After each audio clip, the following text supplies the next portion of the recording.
Umat Islam di seluruh dunia kini tengah bersuka cita menjalani bulan suci Ramadan. Tak terkecuali bagi mereka yang kini berada di Palestina. Namun Ramadan kali ini terasa berbeda bagi mereka. Warga Palestina harus menyambut bulan suci Ramadan dalam suasana yang suram. Ibadah puasa kali ini terpaksa mereka jalani di tengah perang yang belum berakhir hingga bencana kemanusiaan yang menjadi ancaman. Israel masih terus bertekad untuk melenyapkan Hamas. Namun dari perang ini warga sipil Palestina turut menjadi korban. Lantas sebenarnya bagaimana sejarah Palestina?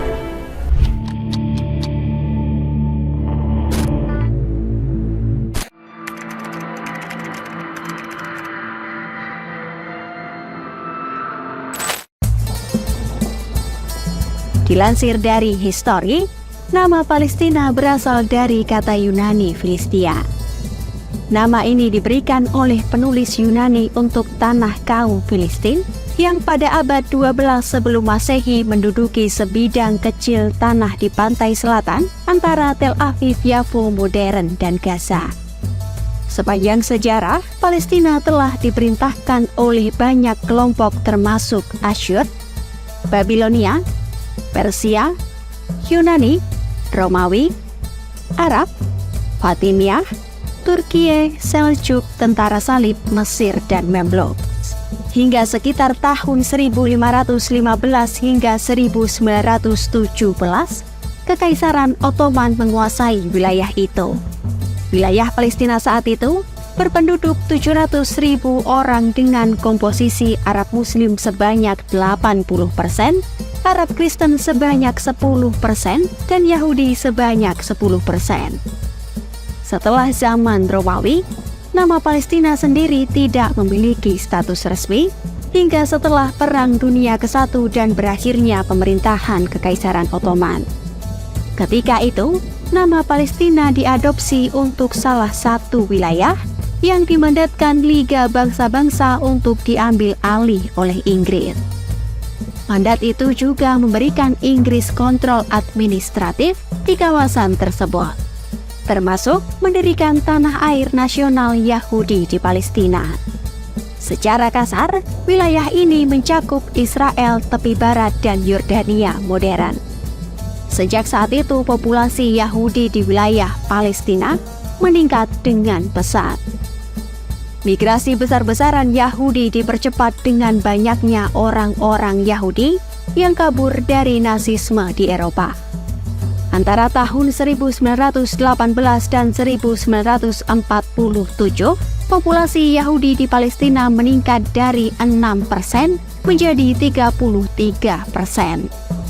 Pada 1947, PBB mengusulkan rencana membagi dua wilayah Palestina, yakni untuk negara Yahudi merdeka dan negara Arab merdeka. Lalu pada Mei 1948, kurang dari setahun setelah rencana pemisahan untuk Palestina diperkenalkan, Inggris menarik diri dari Palestina. Kemudian Israel mendeklarasikan diri sebagai negara merdeka. Hingga awal abad ke-21, setengah populasi di wilayah ini merupakan orang Yahudi Israel. Sementara sisanya merupakan orang Arab Palestina, Muslim, Kristen, Druze, dan minoritas kecil lainnya.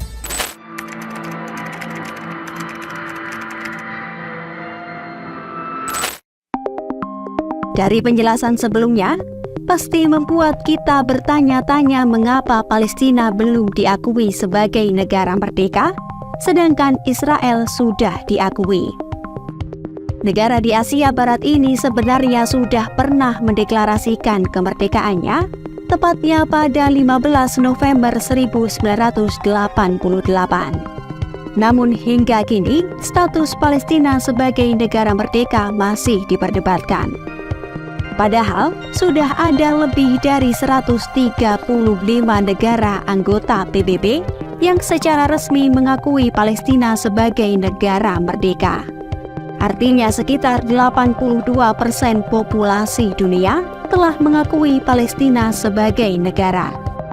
Sejumlah negara yang mengakui yakni seperti Uni Soviet, China, India, Yugoslavia, Sri Lanka, Malta, Zambia, dan Indonesia. Di sisi lain masih ada sekitar 50 negara yang enggan mengakui Palestina sebagai negara merdeka, seperti Amerika Serikat, Inggris, Jerman, Italia, Perancis, Spanyol, Kanada, dan beberapa negara lainnya. Namun perlu diingat kembali pada tahun 1947 saat PBB merencanakan membagi dua wilayah Palestina, yakni untuk negara Yahudi merdeka dan negara Arab merdeka. Rencana pembagian atau yang disebut juga Resolusi 181 itu ditolak keras oleh sebagian besar rakyat Palestina dan bangsa Arab. Sebab pembagian yang dilakukan PBB dinilai menguntungkan bangsa Yahudi yang mendapatkan sekitar 55%. Sedangkan bangsa Arab hanya mendapat sisanya atau 45%. Sebenarnya keduanya juga memperebutkan Yerusalem atau kota yang dianggap suci oleh orang-orang Yahudi, Muslim, dan Kristen sejak berabad-abad. Baik Israel maupun Palestina saling mengeklaim wilayah itu sebagai milik mereka. Namun bagian ketiga resolusi menuliskan kota Yerusalem harus didirikan sebagai pemerintahan terpisah. Sebelum tingkat pemberlakuan resolusi tepatnya 14 Mei 1948, Israel mendeklarasikan diri sebagai negara merdeka. Perang pun tidak dapat terhindarkan. Sayangnya, Israel memenangkan pertempuran dan membuatnya mencaplok lebih banyak tanah Palestina. Sejak saat itu, konflik perebutan wilayah tidak bisa dihindarkan dan perang terus berlangsung hingga kini.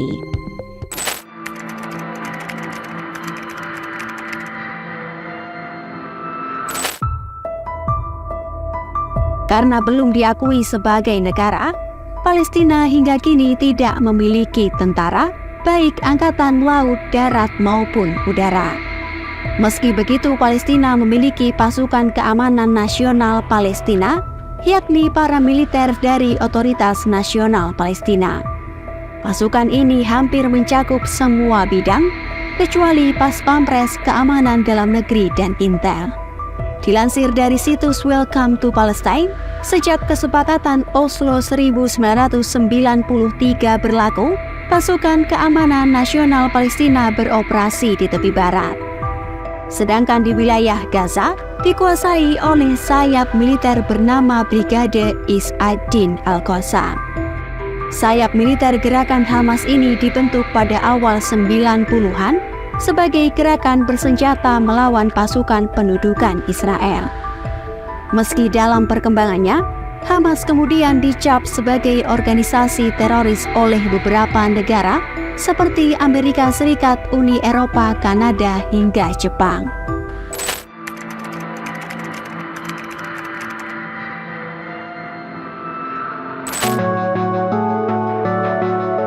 Penduduk Palestina mayoritas memeluk agama Islam.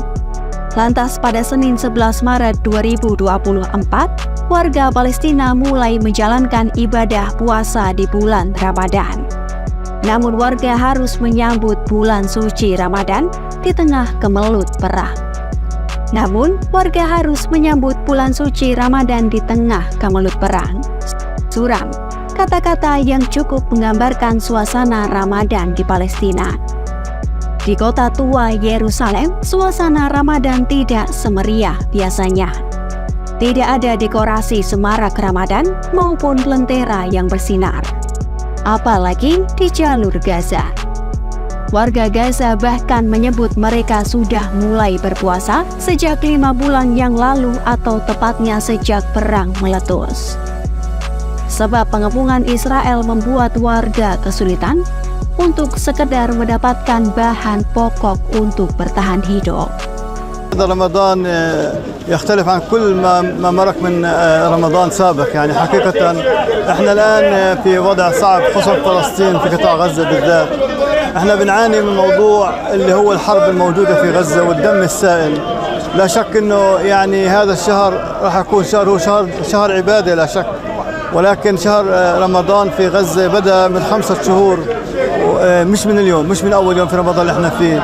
فلذلك أنا بهذه المناسبة بهيب في العالم العربي والإسلامي وكل إنسان يستطيع أن يقدم يد العون بالذات لأهل شمال قطاع غزة، بالذات لأهل شمال قطاع غزة.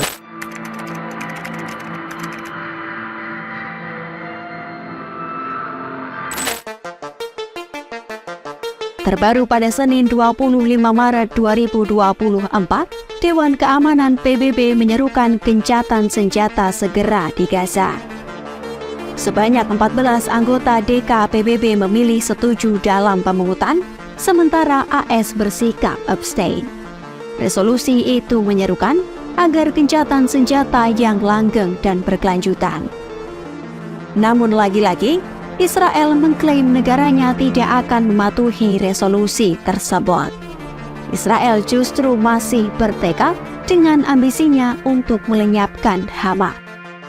Sebelumnya perang di jalur Gaza kembali terjadi sejak Oktober 2023. Berbagai upaya pun telah berulang kali dilakukan untuk menciptakan gencatan senjata. Di sisi lain, AS yang semula mendukung operasi militer Israel kini mulai frustasi terhadap sekutunya. Hal ini termasuk saat PBB memperingatkan akan adanya bencana kelaparan di Gaza. Selain itu, AS juga tidak mendukung rencana Israel menyerang Rafah, tempat di mana jutaan warga Palestina mengungsi. Major military operation in Rafah would be a mistake, something we don't support. And it's also not necessary to deal with Hamas, which is necessary. We're going to have an opportunity next week to share in detail that view with our Israeli counterparts and to lay out our views on how to deal with the problem differently. Begitulah kondisi Palestina saat ini. Warga harus siap menghadapi serangan juga bencana kelaparan di Ramadan kali ini. Padahal warga Palestina dikenal lebih banyak menganut agama Islam yang seharusnya menjalankan ibadah puasa dengan tenang. Sementara Dewan Keamanan PBB juga telah menyerukan gencatan senjata segera di Gaza. Namun lagi-lagi Israel mengklaim tidak akan mematuhi resolusi itu. Pernyataan Israel itu mengingatkan konflik di Gaza memerlukan dukungan dan aksi nyata dari seluruh penjuru dunia. Untuk tahu kisah-kisah lainnya, jangan lupa subscribe YouTube channel Story dan Kompas.com. Kompas.com, jernih melihat dunia.